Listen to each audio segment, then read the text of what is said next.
तथागत बुद्ध हिंदू थे, विष्णु के अवतार थे, राम के वंशज थे।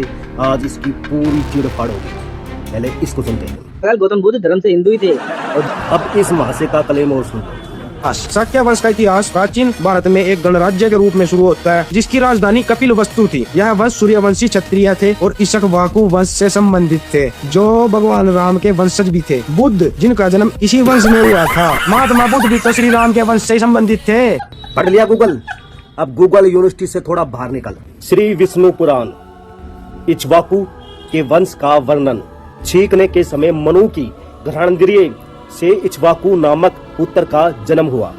युवनासव निसंतान होने के कारण किंचित से मुनीश्वरों के आश्रमों में रहा करता था। दयालु मुनि जनों ने उसके पुत्र उत्पन्न होने के लिए यज्ञानुष्ठान किया। आधी रात के समय उस यज्ञ के समाप्त होने पर मुनि जन मंत्रपूत जल का कलश वेदी में रखकर सो गए। उनके सो जाने पर अत्यंत पिपासाकुल होकर राजा ने उस स्थान में प्रवेश किया और सोए होने के कारण उन ऋषियों को उन्होंने नहीं जगाया तथा उस कलश के मंत्रपूत जल को पी लिया। जागने पर ऋषियों ने पूछा, इस मंत्रपूत जल को किसने पिया है? इसका पान करने पर ही युवासन की पत्नी पुत्र उत्पन्न करेगी। यह सुनकर राजा ने कहा, मैंने ही बिना जाने यह जल पी लिया है। कोई नहीं हंसेगा। अतः युवनासव के उदर में गर्भ स्थापित हो गया। अतः क्रमश बढ़ने लगा। यथा समय बालक राजा की दाईं कोख फाड़कर निकल आया, किंतु इसके बाद राजा की मृत्यु नहीं हुई। उसके जन्म लेने पर मुनियों ने कहा, यह बालक क्या पान कर कर जीवित रहेगा? उसी समय देवराज इंद्र ने आकर कहा, यह मेरे आश्रय जीवित रहेगा। अतः उसका नाम मानदाता हुआ।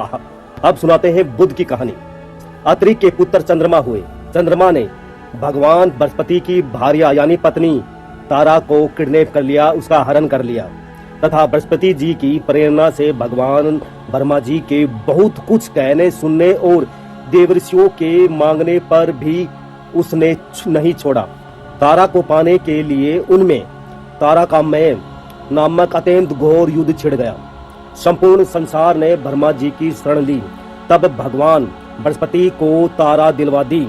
उसे गर्भिणी देखकर ब्रह्मा जी ने कहा, मेरे क्षेत्र में तुझको दूसरे का पुत्र धारण करना उचित नहीं है।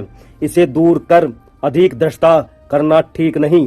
बृहस्पति जी के ऐसा कहने पर उस पतिव्रता ने पति के वचनानुसार वह गर्भ सीक की झाड़ी में छोड़ दिया।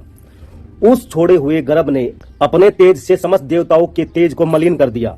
तदनंतर उस बालक की सुंदरता के कारण बृहस्पति और चंद्रमा दोनों को उसे लेने के लिए उत्सुक देख देवताओं ने संदेह हो जाने के कारण तारा से पूछा, सुभगे तू हमको सच सच बता, यह पुत्र बृहस्पति का है या चंद्रमा का? उनके ऐसा कहने पर तारा ने लज्जावश कुछ भी न कहा। जब बहुत कुछ कहने पर भी वह देवताओं से न बोली तो वह बालक उसे शाप देने के लिए उद्धत होकर बोला, अरे दुष्टा माँ, तू मेरे पिता का नाम क्यों नहीं बतलाती? तुझ व्यर्थ लज्जावती की मैं अभी ऐसी गति करूंगा जिससे तू आज से ही इस प्रकार अत्यंत धीरे धीरे बोलना भूल जाएगी। तदंतर पितामह श्री ब्रह्मा जी ने उस बालक को रोक कर तारा से स्वयं ही पूछा, बेटी ठीक ठीक बता, यह पुत्र किसका है, बृहस्पति का या चंद्रमा का? इस पर उसने लज्जापूर्वक कहा, चंद्रमा का। तब तो नक्षत्रपति भगवान चंद्र ने उस बालक को हृदय से लगाकर कहा, बहुत ठीक बेटा, तुम बड़े बुद्धिमान हो, और उसका नाम बुद्ध रख दिया। अरे गधो, तुम्हारा बुद्ध विष्णु का अवतार तथागत बुद्ध नहीं, जो सुदोधन और महामाया का सुपुत्र था। तुम्हारा बुद्ध तो चंद्रमा और तारा का पुत्र था, जो बृहस्पति की पत्नी थी, जो बलात्कार से पैदा हुआ था।